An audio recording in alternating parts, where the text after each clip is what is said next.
ایک پرسکون گاؤں کے کونے میں ایک پرانا سا اناج گھر تھا۔ یہ اناج گھر گاؤں کے کسانوں کی محنت کا خزانہ تھا۔ اس میں گندم، چاول اور مکئی کے بڑے بڑے بوریوں کے ڈھیر لگے رہتے۔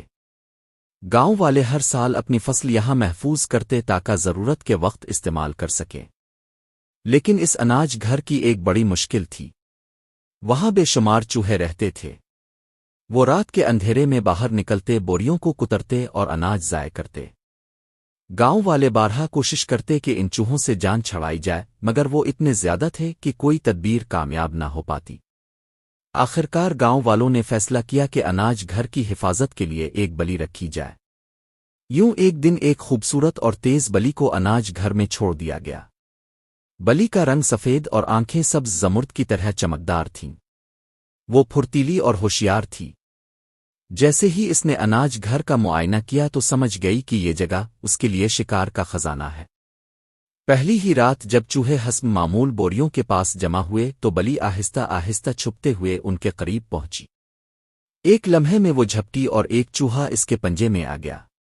باقی سب چوہے خوفزدہ ہو کر بھاگ گئے۔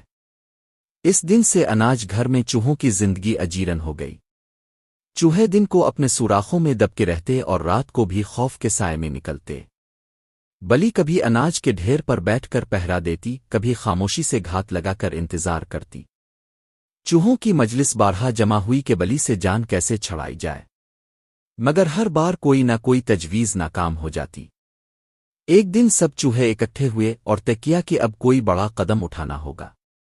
ایک بوڑھے اور تجربہ کار چوہے نے کہا، ہم بلی کو شکست نہیں دے سکتے کیونکہ وہ تیز ہے اور ہم چھوٹے، مگر ہم عقل سے اس پر قابو پا سکتے ہیں۔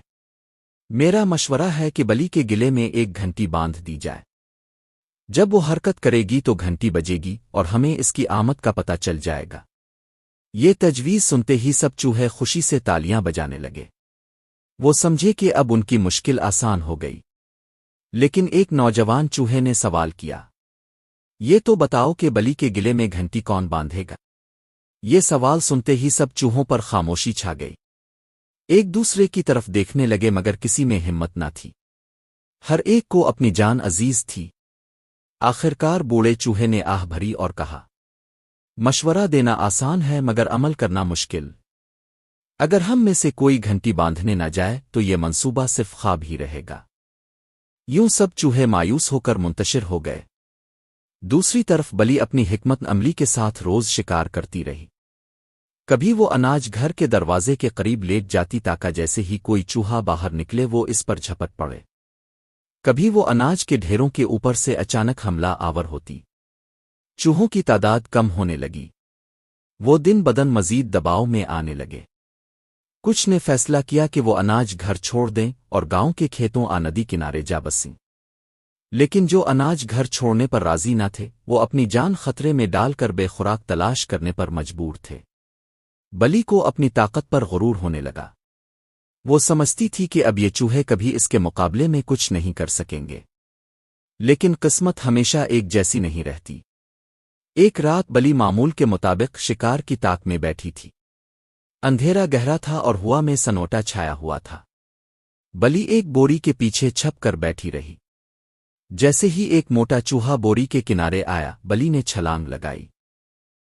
لیکن اس بار کچھ عجیب ہوا۔ بوری کا کپڑا پہلے ہی چوہوں نے زیادہ کتر رکھا تھا۔ بلی جیسے ہی اس پر گری تو بوری پھٹ گئی اور بلی اناج کے اندر دھنس گئی۔ وہ جتنی نکلنے کی کوشش کرتی دانے اس کے پنجوں اور جسم پر گر جاتے۔ یہ منظر دیکھ کر چوہوں کو موقع مل گیا۔ وہ جوک در جوک باہر نکلے اور بلی کو تنگ کرنے لگے۔ کسی نے اس کی دم کھینچی، کسی نے کان نوچے، کسی نے چہرے پر دانا پھینکا۔ بلی بوکھلا گئی اور بمشکل خود کو بوری سے باہر نکالا۔ جان بچی تو لاکھوں پائے، وہ وہاں سے دوڑی اور دروازے سے باہر نکل گئی۔ اس دن کے بعد بلی نے اناج گھر کی طرف منہ نہ کیا۔ وہ سمجھ گئی کہ غرور ہمیشہ نقصان دیتا ہے اور کبھی کبھار کمزور بھی موقع پا کر طاقتور کو شکست دے سکتے ہیں۔ چوہے خوشی سے جشن منانے لگے۔ لیکن بوڑھے چوہے نے انہیں نصیحت کی، یاد رکھو، دشمن کے جانے پر غرور نہ کرو۔ بلی نہ صحیح کل کوئی اور مصیبت آ سکتی ہے، اس لیے احتیاط اور عقل سے زندگی گزارو۔ چوہوں نے سر ہلا کر حامی بھری اور یوں اناج گھر میں پھر سے زندگی لوٹ آئی۔